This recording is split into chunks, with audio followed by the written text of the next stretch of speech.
start the application. Okay. So let's start this. So today I'm very happy to introduce Mr. GB James, who is Senior Manager Admissions and at ISB. He will be mainly talking about the application process today, what is the ideal candidate profile as well as essays. So a very warm welcome, GB. Let's start with your presentation and then we will open the floor to Q&A where you can ask your questions. Okay. Thanks a lot, Shivani, for the introduction. I hope I am audible and you all can see my screen. If I can just get a response for that.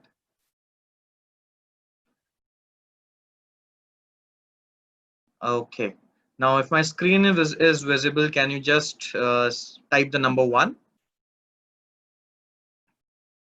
Great. Thank you. Thanks a lot. So good evening, everyone. My name is GB James, and I work as a Senior Manager Admissions at the Indian School of Business. First of all, thanks for joining in, and I hope you and your family members are doing well. Now, I won't take much of your time. I hope most of you would have already joined few of the previous info sessions or alumni interaction webinars which ISB has hosted.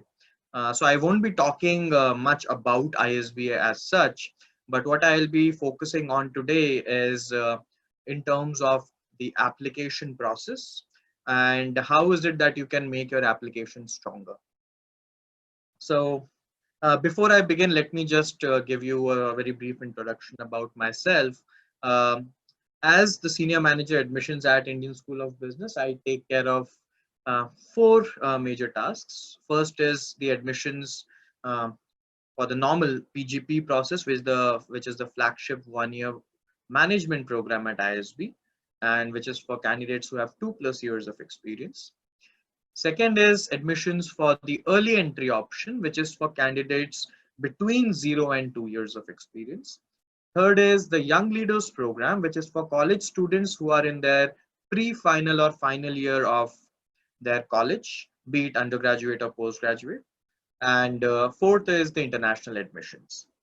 Now, the early entry option and Young Leaders Program are 2 other modes of entries for the PGP at ISB. These are not 2 different programs. These are entry modes towards the PGP. Now, let me just quickly share my views for today's session now. I will just minimize my own video. Okay, great. I won't be talking much about ISB. Now, since this is an application workshop, what I would ask all of you to do is, in case if you have already logged into the portal or if you have started working on your application, it would be better that you keep your application form open so that you can go through the different sections when I'm taking you through all those, and you can ask the relevant questions towards the end. And for those of you who haven't logged in yet, if you want, you can just scan this QR code and log in so that you can view the entire application. This will be helpful, as I go ahead, you'll be able to relate to what I'm trying to say. Okay. So before I begin with the application process, there is just one important update. And I know, many of you might be having questions around it. So I thought, why not, paste the response here itself. So we have extended the GMAT GRE test score submission deadline for PGP round 1. I'm just reading it out so that you understand what I'm trying to say. Candidates can submit their GRE or GMAT scores to ISB latest till 31st of October to be considered in round 1. This is an extension only for the GRE or GMAT. If you want to be considered for round 1, you have to definitely submit your entire application on or before September 20. So we haven't extended the deadline for the overall application. Your round 1 application submission deadline is September 20. Now, many of you might not have gotten, the right slots on or before 20th of September, but you want to be considered for round one. So for you, what you need to do is you will have to plan your GMAT or a GRE exam between September 21st and October 31st. But you'll have to submit your candidature or submit your application on or before September 20 to be considered for round one. Now you'll have to write to pgp@isb.edu asking for an approval to avail the extension. And in that email, you will have to attach a screenshot of your confirmed date of booking for the GMAT or GRE, which will be, somewhere between September 21st and October 31st. Now, once you provide this screenshot in that email, the admissions team will respond to you saying that, your request is approved. Post approval, what you will have to do is in your GMAT or GRE section of your application, you will have to fill in 800 out of 800 if you are, sending score for GMAT, or 340 out of 340 if it's for GRE. Now complete all the other aspects of your application and then submit it latest by 20th September. Now you can select the date of your exam as any previous date, because the application won't allow you to put in any future date. So you can choose any previous date and submit with 800. Now, as soon as you receive your unofficial or official score, your scores, be it GMAT or GRE, should reach us no later than 31st of October. So plan your exams accordingly. I think the online exams, they take certain time, few days to release your unofficial or official scores. So just, take care that in case if you're taking your exam on 31st of October, but if your score is coming after 31st of October, then you will be directly pushed to round two. So please ensure that you plan your exam dates accordingly. So your scores should reach us on or before 31st of October. If we do not receive them, your candidature will be pushed to round two automatically. Now, for those of you who already have a previous score, but are planning to, retake a GMAT or a GRE, so what I would suggest you all to do is follow the same procedure. Fill in 800 out of 800 or 340 out of 340. Now, once you get your new GMAT or a GRE score, whichever is higher, your previous score or the new score, send that particular score to pgp@isb.edu. So that would be better. Okay. So let me quickly move on. I don't want to take more time. Shivani, if you can just tell me how much time I have so that I can, speed up accordingly. So we'll try to wind up this session in 1 hour. So maybe you can take around 15 minutes and then Okay. 15, 20 minutes, and then we will open the close. Sure. Okay, so I'll try to wrap it up by around 6:25 or 6:30 max. Great. So the agenda for today's session is I'll talk about evaluation methodology, essays and LOR, test scores, GMAT, GRE scores, and then towards the end we'll have a Q&A. Now let me begin with an example. There are two candidates, candidate A and candidate B. Now candidate A in his or her undergraduate scored 75%, has 3 years of work experience, and in the GMAT he or she scored 640, or in the GRE let's say 320. Similarly, candidate B, who pursued his or her undergraduate from a different college, scored 92%, has 4.5 years of experience, and a GMAT score of 750 or GRE score of 332. Now, who do you think, just by the look of the stats which you see on the screen, who do you think has a better chance of making it, to the interview round? You can type in your answers in the chat section. I know some of you would have already attended, but for those of you who haven't attended. Okay, okay. So yes, most of you have responded B. I think everyone has responded B, and a few have responded both. Okay, okay, great. Thank you for your responses. So what I can see is close to 95% of you have typed in candidate B will make it, and very few, I think close to 2 or 3% would have typed uh, both, and 1 or 2% have typed depends. So what I would say is, from the look of it, you might think that okay, B will make it because B excels in almost every section. But let me just quickly talk about the scenario in which B won't be able to make it. Okay, so let me just quickly give you one of the examples. Now A attends one of the application workshops, and A thinks that I have reached out to many seniors and many colleagues of mine and asked them, if with a 640 GMAT or a 320 GRE, will I be able to make it to ISB? And A always heard that no, you won't be able to make it. So A was thinking, okay, A doesn't have any chance of making to ISB. Now similarly B thinks that okay, I have already scored 750 in GMAT or 332 in GRE, so I can easily make it to ISB. So what B does is B fills in the entire application form but does not put in that much of effort, because B thinks that okay, I have a really very good GMAT or a GRE score, so ISB will be mm, very lucky to have me, if I have to say that. And now when A attends the application workshop, A actually listens to what the admissions team actually is saying, because you can get perspectives from a lot of people outside, and it's good to get perspectives and listen to others. But there might be times when what everybody else is saying outside might be either out of their own experience which they faced some time back, some years back, or they are also just contemplating.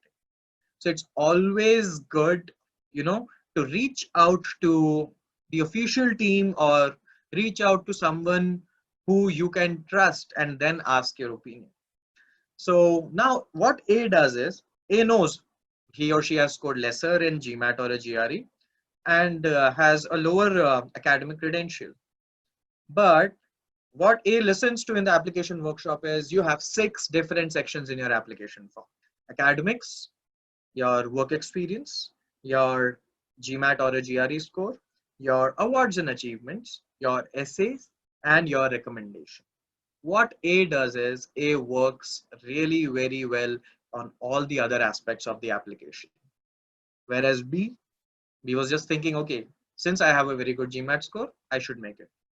So ultimately, in this particular scenario, who do you think will make it? Can you type in the answers now?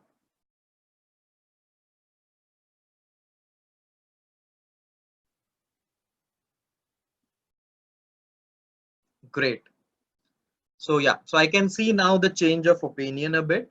And I just wanted this change of opinion in all of you, because ISB follows an overall profile based shortlisting. Okay. So each of these 6 sections which I talked about hold a particular weightage. And if you think you have scored lesser or you lack somewhere in one of the sections or 2 of the sections, it doesn't matter. It doesn't mean, sorry, it doesn't mean that you're out of the process. You can counterbalance for your lower scores in the other sections by working really well on the other aspects of the application. And that is how A scored more than B in the overall profile based application score, and we shortlist a candidate based on that overall score. So this is what you have to think about. Is one, academics you cannot go back and change. So even if you have had low academic score or a higher academic score, you cannot change that. Second thing, you cannot compare your academic score with somebody else's academic score, and this is what we don't do at all. We do not compare any of the scores. A 75% in college A and a 92% in college B cannot be compared, because it depends on the rigor of the curriculum, the kind of courses, the kind of board, and so on. So do not worry, do not start contemplating on, what will be my chances. The straightforward response would be, do not self reject yourself. What you can do is, given your best from your end, do it and leave the rest to ISB. Okay, let me quickly move on. Now, so during the application workshop, A knew I have to think on these lines. Why do I want to do an MBA? Why do I want to join ISB? And why do I want to do an MBA now from ISB? So what we are also looking for is the value that you'll be adding to the class. And what is the value you are going to derive out of ISB? Okay. Let me quickly talk about the diversity aspect of ISB, because apart from the inside classroom learning, we value the outside classroom learning a lot. And for that, we want you to learn from as diverse cohort as possible, because most of the time you'll be spending with your fellow mates, your colleagues, your classmates in your, let's say, your group studies, your assignments, your project work, and so on. So when everybody is coming from different backgrounds, you might have different solutions for the same problem, and then you will be able to respect others' opinions also, and then implement a different kind of a solution which you wouldn't have thought about. And for you, it might be an out of the box kind of a thinking till now, because you never knew that, okay, we could also do something like this. So in the current class, you can see, I won't be naming all those, but then you will be able to find almost, everyone from different walks of life, who will be sharing their personal views, their professional views, and their life with you.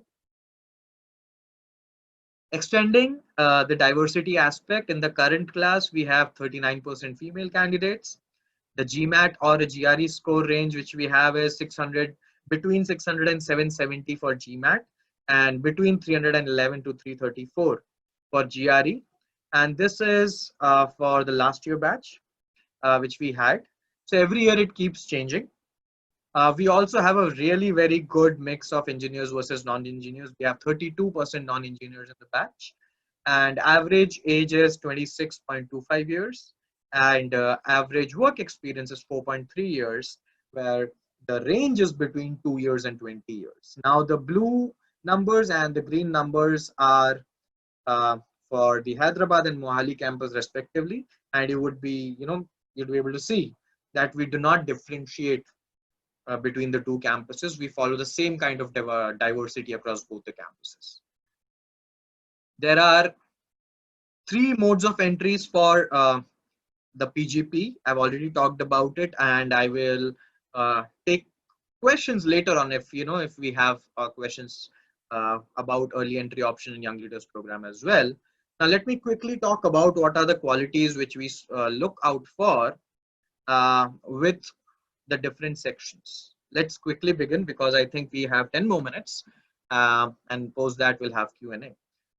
So academics, work experience, award and activities, LOR, that is a letter of recommendation, your test score, which is a GMAT, GRE, and essays. These are the 6 sections in your application form. Now let's quickly start with academics. As I said, you cannot go back and change your academics, so do not worry. We also know it. What we are looking for is, in case if you think that you have scored lesser in your academics, you still have 5 more sections in your application in which you can work really well to showcase your capabilities, your learning skills, and so on. So we are not judging you just because you have a really low academics and you won't be able to make it to ISB. No, that's a misconception. Now there are few times, sometimes what happens is, when you're filling in the application, the name of the college might be missing. So in such case, you can write to pgp@isb.edu stating that your college name is missing, and give your college name, and we'll add that college name from the backend. Now, in case if you have a gap, and this is really very important, please do not leave anything to us to think that, okay, if this person did his or her 12th in, let's say, 2007, and then started working in 2009, what he or she was doing in between, or the 2 years gap. So please do not leave it to interpretation. It's always better to provide your side, your angle, and your justification. As long as you're able to justify the gap, we don't have any problem. So you might be having 1 years or 2 years of gap anytime, be it between your 10th, 12th, or between your 12th and your college, or even after your college. Anytime, if you have a gap, please state the reason why you had such a gap. Till the time you are able to justify it, there is no issue. But please do not hide it, because when we are evaluating it, we'll get to know if there are any gaps. Okay. And at a time you can pursue only one particular program. So this is like very straightforward. If you are selected for PGP at ISB, you should not be pursuing any other program, full-time program somewhere else. Okay. In case if you do not have a CGPA for anything, or you might be doing certifications, online learning, and so on, even internships, you can always talk about all those things in the additional education section of the academics section. So the bottom line is, low academic scores have to be counterbalanced in the other sections of the application. Okay, let's quickly move on to the second section of your application, which is work experience. Now, what I usually suggest is, arrange all your roles and responsibilities in the order of priority, and then plug them in one by one in the order of importance. Okay. Uh, those would be, under your job responsibilities. Now, under initiatives and achievements, you would have received awards. You could have, taken a lot of initiatives. You might have thought out of the box and given some idea to your management, and they liked it and implemented it. Or, you didn't give any idea to your management, but then you suggested something to your client. So let's say you had some requirement and you were working on it, and you thought, okay, there is something which is missing, or, something else can be added, and you proposed it to your client, and then that was implemented, or that was included. That is one of the other things. And then third is, maybe you would have taken some social initiative, be it at your workplace or through an NGO or anything. So so your initiatives and achievements, you can talk about all these things. uh, Now, don't worry, your reporting manager and your HR manager won't be reached out to till the time you're enrolled. So in case if we think we have to reach out to your reporting manager or HR manager, we will only be reaching out to them once you have enrolled. That means you have already put down your papers, you're out, and you have enrolled. Okay. uh, what we want you to be is honest. I don't think I have to stress on that point a lot, because you also know it. Your application form is your story. It tells us about you. So till the time you are being honest, you will be able to know each and everything what you have written in your application form. So be true to yourself, be transparent. Don't try to be someone who you are not, and don't try to faff or write something extraordinary uh, which you haven't done or you cannot talk about. Okay. And what you do is more important than the CTC and the organization statute. So your role, yes, it's there. Your years of experience, yes, it's there. But the quality of your work matters to us. So whatever you showcase about your profile in the application is what uh, will let us know about you. So the bottom line is, showcase your profile, as we will decide basis on what you write. Next is recommendation. So an ideal recommender, who would be an ideal recommender? An ideal recommender would be someone whom you have worked very closely with. It can be your immediate reporting manager, it can be your senior colleague at work, it can be your previous manager in your previous project, or previous manager in the previous organization. It can be your client, it can be your vendor, supplier, auditor, banker, it can be anyone. But what we are looking for is the quality of recommendation. For us, the designation of your recommender does not matter.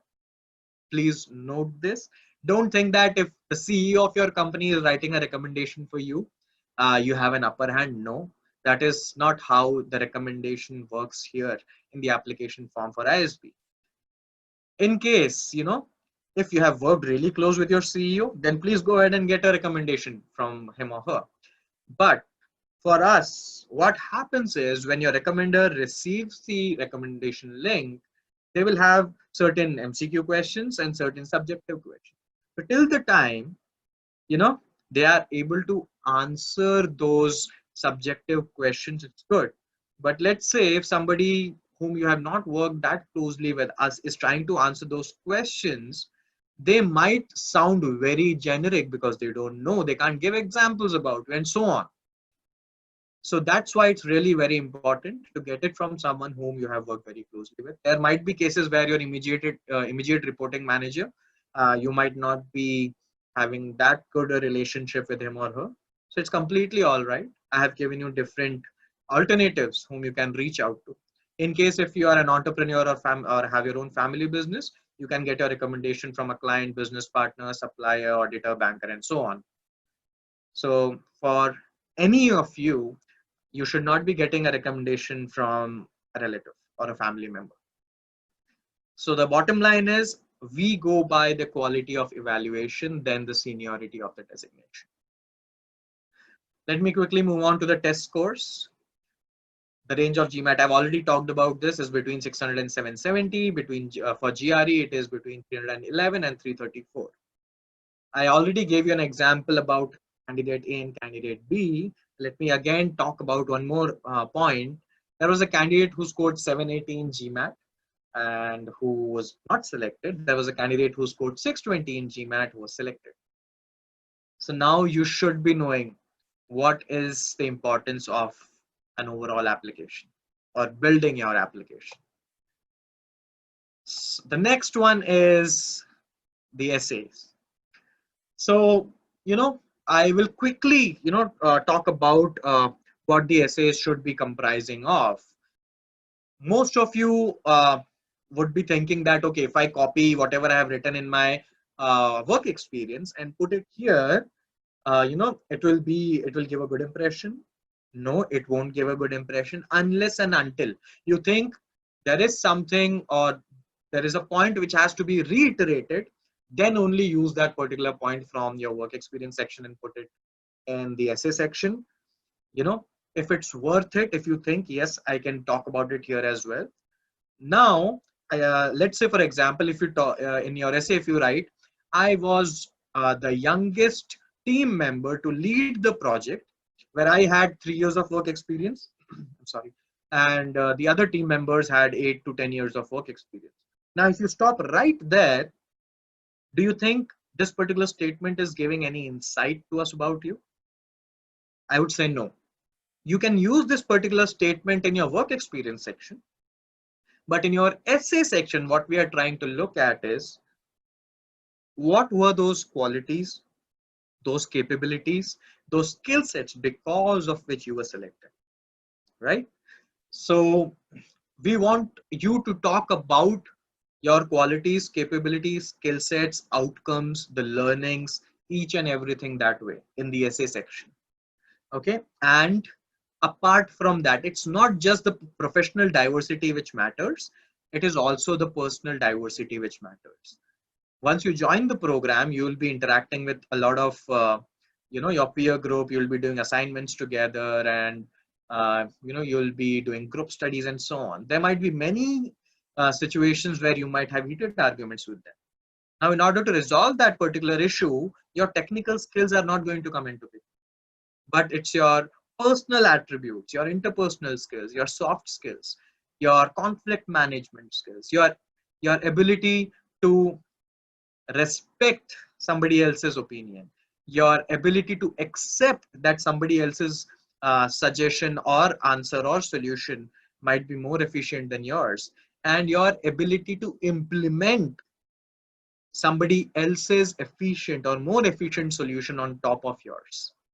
So there are so many things, right? And there are so many things which you can just learn from your personal life and implement learnings out of those in your professional life, and vice versa as well. So what we are trying to know about you is, we are trying to know about you as a person, both professionally as well as personally. 360 degrees is what I would say. So try talking about you, and usually what others do again is, they would write, I am a good team player, I can handle pressure well, and so on. Don't you think everybody else would be writing the same thing? Now, how will you make your essays unique? So the point here is, and which you should not miss out on, is narrate your own story. When you use examples, your learnings and outcomes, that is what makes your essay, makes your application unique. So most of the questions are, how can I make my application unique? So this is one of the ways in which. So treat the application form as a storytelling platform, and just write about yourself, your different aspects, both professional and personal aspects of, why do you think ISB is the right fit for you? How can ISB add value to you? Plus, how can you also add value to ISB? Okay, I hope you would have gotten some insights on how to write the essay. Reflect on your experiences, let your thoughts flow. We are not looking for hi-fi kind of an English. One thing which you should think about is, let's say if you give your essay to someone who does not have that much of technical skills or technical capability, how would you be able to make that person understand what you used to do, how you do it? And if that person, if a layman is able to understand your essay, that means you have done a really very good job with your essay. So keep it simple. Your reviewer should be able to understand what you are trying to say. That is the gist. Okay, so your language, your tone matters, not in terms of using a hi-fi English, but keeping it simple yet understandable and readable. That mind the word limit.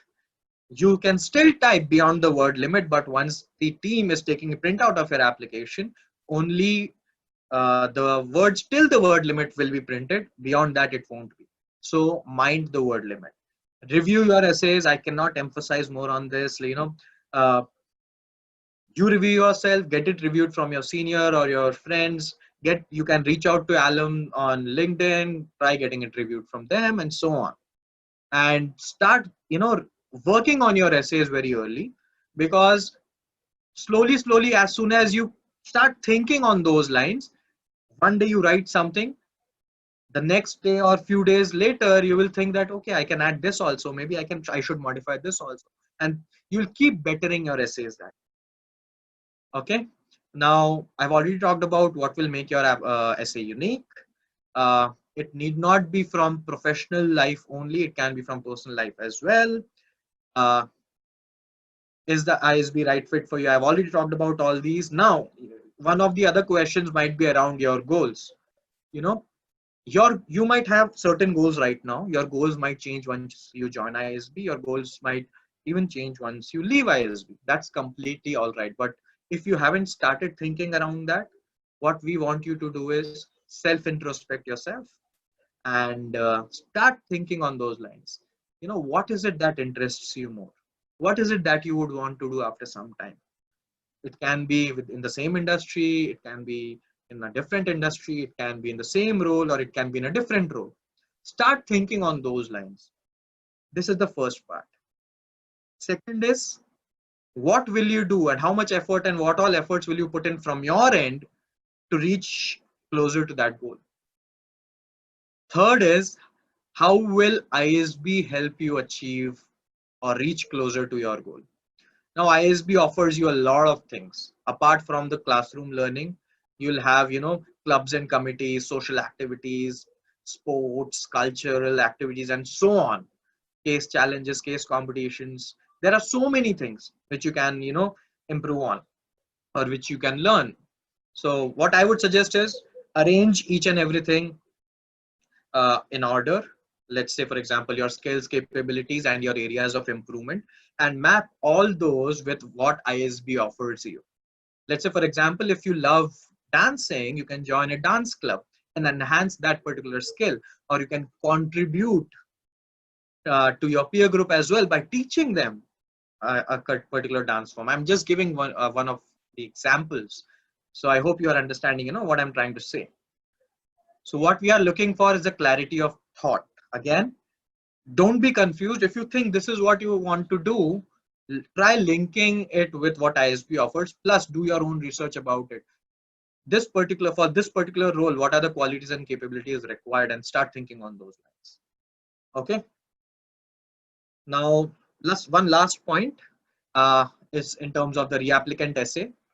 Uh, as a reapplicant, this is only for reapplicants. You will be asked one more essay, and in that essay, what we are trying to look at is, since the last time you applied to ISB, what have been the positive changes in you, be it in terms of personal or professional life? What are the new things which you have added to your skill set? How hard have you worked? How much effort have you put in from your end to grow? Okay.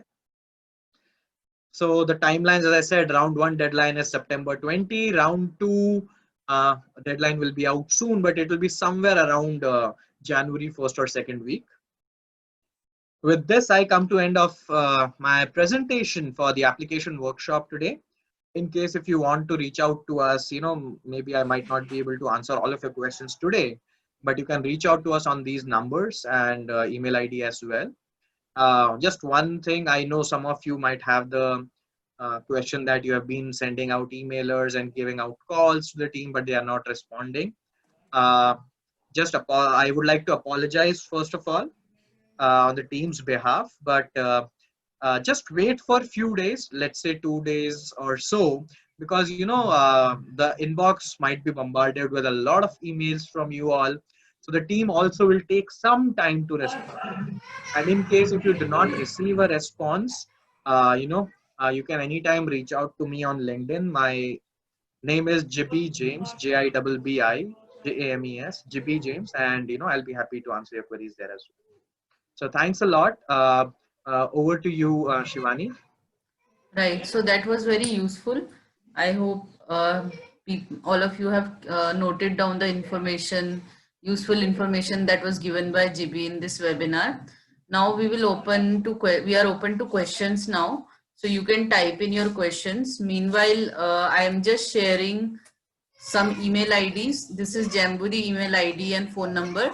So if you are interested to speak to one of our counselors for like if you need any further assistance understanding the process or application review, you can reach out to us on these numbers, or you can even leave your number in the chat box and we will be happy to reach out to you and call you and discuss your profile, etc.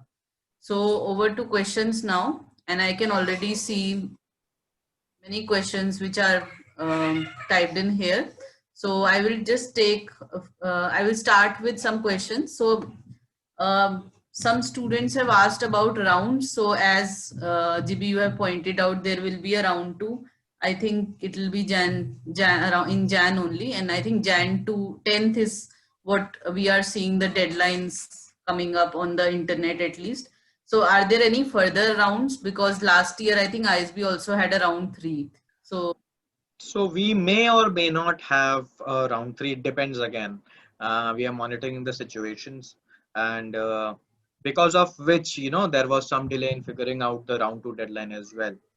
So uh, we'll be monitoring the situation, and depending on how the response is towards COVID, we'll think whether we should have a round three or not.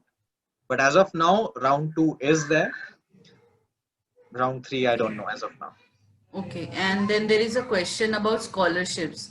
So can you also throw some light about scholarships? Okay. Which round people are eligible for scholarships? Okay. So I'll just take one more minute to explain how this thing works. So at ISB, we do not have any reservation or any quota kind of a thing.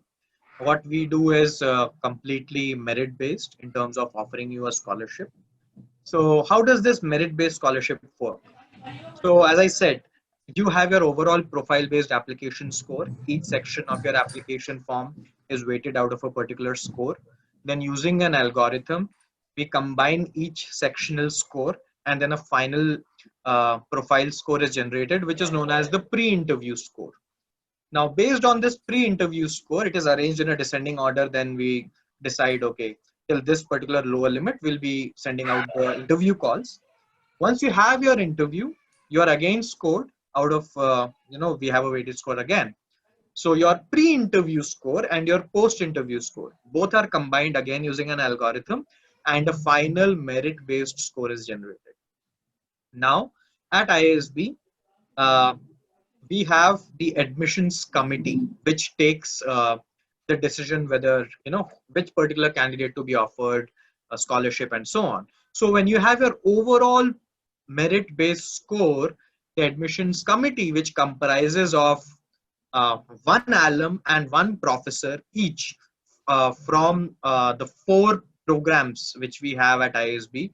One is PGP, which is the full-time program. Then we have PGP Pro, PGP Max, and PGP Family Business. So in total, we have 4 professors and 4 alumni who are part of this panel, and they take that decision. Okay, let's say the top 10% will be awarded 100% scholarship, then the next 5% around 75%, and so on. Now, in round one, uh, candidates will be eligible for 100% kind of scholarships on tuition fee waivers. In round two, the 100% tuition fee waiver won't be available, but you will have 50, 75, 25% of scholarships available. So that is with respect to merit-based scholarships. We have need-based scholarships also. Now for this, if your entire combined family income is lower than a particular limit, you can apply for this need-based scholarship. Apart from this, we have corporate scholarships also. A lot of corporate scholarships available. When you go to the website, you can see them. So once you are enrolled into the program, also you can apply to these scholarships depending on which particular corporate scholarship interests you more, and you have scholarships from the alumni themselves. So we have a lot of scholarships again, wherein the alumni are sponsoring a certain amount, and you again have to write in essays, and you can get those scholarships. Right. So, one question which I think two, three people have asked is about if I don't give my GMAT by 31st October, then what happens to my application? As you have mentioned, it will be automatically moved to round two, and you do not need to pay again, right? You do not need to submit or pay again. The same application will hold. You just need to report the scores. Yes. And in case, let's say, if you submit your scores also in round one, but you think that you were not called for your interview, maybe because you had had a lower GMAT or a GRE score. I'm just giving you one of the examples. So in such case, if you think that you want to retake your GMAT or a GRE, and once you retake, you get a better score, with which earlier you would have applied with a lower score, but now you have had a better score. What you can do is again write to sorry, pgp@isb.edu, saying that this is my application number which I applied with earlier. Now I have received an improved GMAT or a GRE score. Can you please update this particular score at your, from your backend? So what we'll do is we'll update your score from the backend. Since it's a better score now, your overall profile based score might again increase. Now this particular profile based score will be moved to round two. So you need not reapply. We'll be pushing in your round one application overall profile score itself to round two, and then you'll be evaluated again with respect to that. So don't think that if you weren't called for interview in round one, you're out of the process. No, whatever profile based score you had in round one will be pushed to round two. If your overall score still makes the cutoff for round two, for which we are going to call for interview, you'll be called. Sure. So there are some, I think some students out here who are seeking more details on YLP. So I would request, because this is not a YLP webinar and we don't have time to touch upon all the things in YLP. There we will be hosting more YLP webinars, or ISB host more YLP webinars. So you can stay in touch with them, or you can directly write to them, or you can reach out to Jamboree or leave your number where we can clarify your queries regarding YLP. Okay, one student, I think he has worked mostly in academics and government in research and development, and he already has a PhD degree. So is he suitable for ISB? He is 36 years. So I don't know. I mean, Yes, anyone and everyone is suitable. So I will just give you one example. Uh, in the current batch, we have a candidate who has, I guess, around 26 years of experience. So you would be able to know, what their age would be. And I was speaking with a lot of alumni, and every alumni used to tell me something or the other. A few days back, I was speaking to one of the alumni, and he was saying that in his batch, he had a 53-year-old doctor. So age is just a number for us. And if you have a good quality candidature, uh, don't worry. You have every chance to get into ISB. And if you are a good quality candidate, we will not let you go. right. And there are questions around the impact of COVID. So deferrals happening. So would that leave an impact on the number of seats in 21 intake? So deferrals happen every year at ISB. In fact, as a policy, whoever receives the offer um, can defer their admission by 1 year. So it's not because of the COVID scenario that we had deferrals. We have been having, we have this policy of deferrals at ISB. This year, yes, we had a bit more deferrals, but it's not that substantial an increase. Now it also depends on how many candidates actually will be rejoining. It's not that everyone who has deferred will be joining the program. After 1 year, their decisions might change. They might want to work. They might not want to join ISB, or they may be joining a different business school. So it can be anything. So do not worry on those lines that number of seats will reduce or no. The number of seats are going to be 900. And as I said, if you are a good quality candidate, ISB will not let you go. Sure. So I can see a questions around LOR. Does ISB accept multiple recommendations, or does it need only one recommendation? Only one recommendation. Right. And can you also talk about some timelines as to when the students will actually receive interview calls, if they are submitting by September 20 and if they are submitting later? So are there any timelines on that? So what's going to happen is we'll be processing interview calls in batches. So as and when we keep receiving bulk applications, we will process a particular batch, evaluate their entire application, and then keep rolling out the interview calls. So let's say if there are 100 students right now, and 20 of them apply by September 20, so their application will be processed first, and they'll get their interview calls earlier as compared to someone who would have submitted their application, let's say by September 30. So we'll be making interview calls in rolling basis and in batches. So don't worry that I submitted my application on September 20 or September 25th, but somebody else got an interview call, but I still haven't got an interview call. Don't worry that way. We'll be doing this rolling interview calls till 31st of October, or maybe first week of November. So you might receive a call anytime between this. Right. So to answer your question, okay, there's a question on recommendation from school professor. I think that professional recommendations should be preferred. What is your take, GB? Yeah, so it's better to get a professional recommendation because uh, you can get it from your professor as well. There is no issue with that.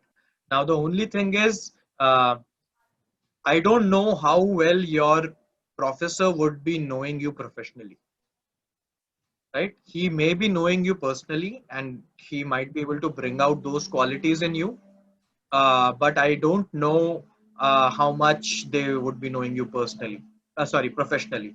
So it's always better to get a professional recommendation, but in case if you are unable to, you can get it from a professor as well. Right. So, one question which Suharika has asked, is clinical internship fifth year of MBBS considered work ex for doctors? Okay, so that is after you have received your degree, or even once you have completed. If it's after your graduation, then yes, it will be considered. Uh, so since I think it is full time, if I'm not wrong, and if it's full time, it will be considered. So if it's anything when like in between, when you are still pursuing your course, that time it won't be considered. But if it's something after you have completed your course, then it will be considered as work experience.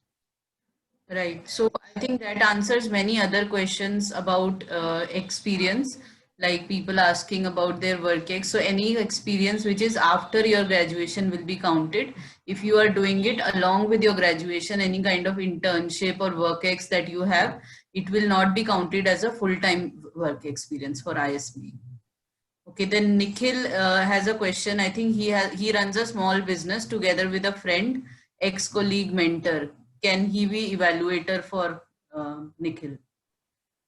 Yeah, so like you can get a recommendation from your business partner as well. So in case, I think in this case, the other person is your business partner. So you can get a recommendation from them as well. Right. Okay, so okay, I'm just looking at more questions here. Okay, a student has asked about interview process. How does interview work? What kind of weightage does interview have, or what is the process? Especially So with the online GMAT coming in, so people don't have their AWS course. So, is there any component in the interview which will assess their AWS course? so it's like, I know that in the online GMAT you don't have AWS course, but don't worry, you are not at any kind of a disadvantage, and we have ensured from our end that there is no differentiation between a GMAT given from a test center and GMAT given from GMAT online. But during the interview, a lot of things might be assessed. First is whatever you have written in your application form. How true is it? Are you the same person as you are on paper? And you know they might be trying to assess, the interviewers might be trying to assess those qualities and capabilities and the skill sets which I've already talked about in the application. If they see that there are certain qualities or capabilities uh, which are not highlighted in the application form, they might give you, or they might ask you certain things uh, to explain, so that they can gauge those particular qualities or capabilities. So it's not going to be any stress interview as such.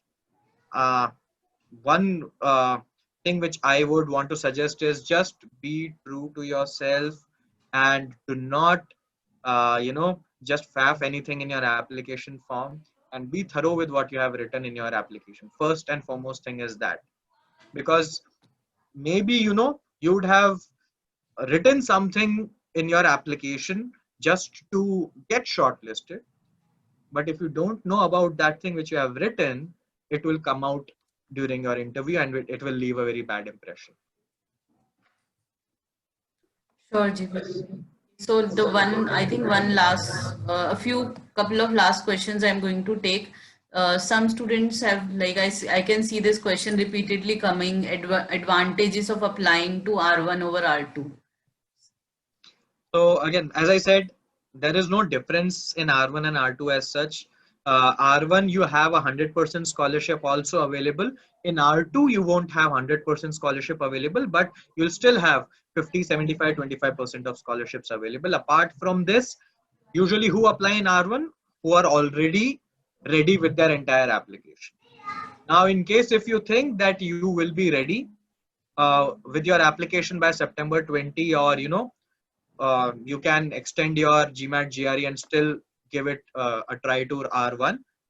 You can give it your try in R1, but only if you think you are ready. If you think you are not ready, don't just half-heartedly apply in R1. Apply in R2. Sure. Yeah, right. So there are many questions. Am I eligible with 600 score? Yes, you are eligible to apply with 600 score. I think we have seen many examples in the past who have made it with low scores also. ISB is looking at your application holistically, and that's what you should remember. No, I don't think ISB AdCom will evaluate profile on demand before applying. You have to apply in order to find out whether you are a good fit to ISB or not. So And one suggestion here would be, you know, you can reach out to alumni. So as members of the admissions team, we cannot evaluate or assess your application, but you can reach out to alumni who can help you out. right, as GB has pointed out, get your essays reviewed by people in order to understand whether they are good or not and meets the ISB standards or not. So feel free to share your essays with ISB alumni or people you can get hold of on LinkedIn and other channels. Okay, does ISB consider NGO or social work experience in their applications? Yes, it's considered. Yeah, so if you have a full-time experience working with a social organization or an NGO, it is considered. Right, so I think we have covered a whole gamut of questions here. Can a candidate apply for PGP as well as PGP family business with the same application? I don't think so. Uh, Maybe there might be few transferable sections of the application which might be moved on to the family business one. But the process is a bit different for family business and for PGP. Uh, Plus, PGP family business is a modular program, not a full-time program. Right, so you need to have clarity on which program you are interested in applying and where do you really fit. Only then you apply to one of the ISB programs. And do pay attention to your application as you are paying to your GMAT, because GMAT is, as he has pointed out, one part of an application, and it is going to take considerable time for you to actually do and submit your other parts of the application. Okay, so I think we have covered most of the questions here. Um, so for other questions, I think you can reach out to GB, and he has given his contact detail, his team's contact details. And then you can also reach out to us or leave your number. And so it's time. This is all the time we have today. And we will be winding the session now. Thank you all for joining this session. Thank you for making it an interactive session. Thanks, GB, for sharing these